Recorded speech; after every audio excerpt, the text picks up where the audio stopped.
wakayita wiiki ziweze 2 nga wakayita weeks 2 ng'amaze okubeera nga baziika mwana muwala gwe agambibwa okubeera nti naye yaweebwa obutwa ku bbaala ya Mezonoa era weete bbaala ya Mezonoa okusinziira ku details ze twafuna yeyeggalawo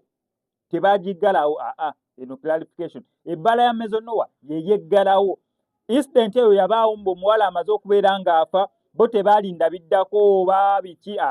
bo ne bagamba omanyi katugira tuggalawo lwa incident ebaddewo eno ndowooza bawe poliisi omwagaanya ogunoonyereza nina essanyu oba ennaku okutegeeza mbu ebbaala eno egenda kuggulwawo ennaku ku Monday ya wiiki etandika okusinza ku information ne obubalwa tuli mu kubeera nga tulaba kiraganga ebbaala eno egenda okuggulwawo ku Monday ya wiiki eno egenda okubeera nga etandika.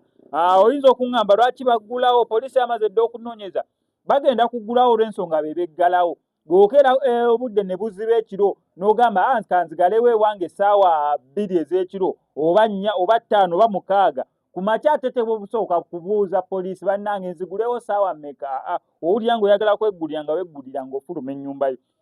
ndowooza nabo kyekimu kye bakoze bebeggalawo naye bawulidde nga time ebadde enough kati beessaawa baggulewo era nga beetondera nnyo bakilanti baabwe mbu onaatusonyiwa okubeera nga tubalwisizza okubeera nga tuggulawo akaseera ke mutwagaliddemu nga tetuliiwo okubabeesabeesa n'okubawo okuwooya emyoyo oba kyekigambo ekyo yes basazeewo nti olunaku olw'emmande ebbaala eno eya Mezonoa egenda kubeera nga eggulwawo neera mu butongole. Simanyi taata waawulira oyo omwana omuwala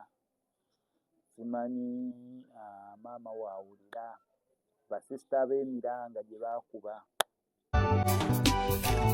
ate nga ne basuspect ababiri abooluganda baabatadde okwali Kakiya n'omulala nabo baateereddwa ku poliisi bbondi. Nafunye akkanga bwe wakeeyo mu matumbi nga ndowoozezza essaawa y'okuzaala olumbe lwotulanga bwemage bataayi kivumbudde tulabye